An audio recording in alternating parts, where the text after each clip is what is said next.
A former Navy captain who was heavily involved in the Jacksonville aviation community was one of 7 people who died in the deadly B-17 bomber crash in Connecticut. This is new video showing an NTSB team surveying the wreckage today at the airport in Hartford. The plane experienced mechanical trouble on takeoff yesterday morning. News 4 Jax reporter Maggie Lorenz talked with loved ones who knew Mike Foster about the impact he's left on the community. Maggie.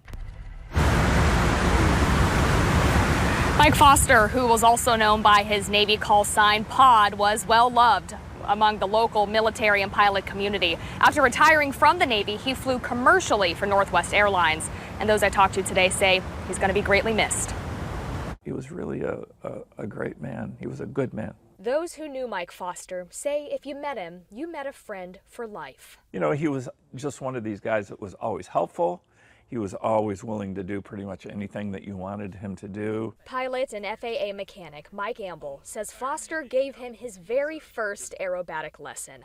The two stayed close for years. Amble says one time Foster rescued him when he had to make an emergency landing in Briceville. Mike came out and got us and brought us home and then took me back the next morning. Foster was hired by Northwest Airlines in the 1980s, right around the same time as Stanley Grokolski. He was one of my best friends ever of all time. The two used to share family barbecues and were friends for more than 35 years. Grokolski says his friend was very involved in traveling air shows and demonstrations of the B-17 World War II era plane. They take the airplane on tours and give people rides at different air shows. And so it goes all around the country. And that's what the Collins Foundation does. He describes Foster as outgoing and friendly and very involved with the Jacksonville Association of Naval Aviators. No, I'm just going to miss him. I mean, I think everyone is really, really, really depressed and upset about this accident happened.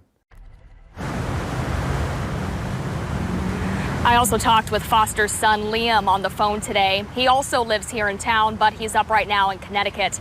I asked him to describe his dad, and without hesitation, he replied, "The great Santini." Reporting live this evening, Maggie Lorenz, Channel 4, the local station.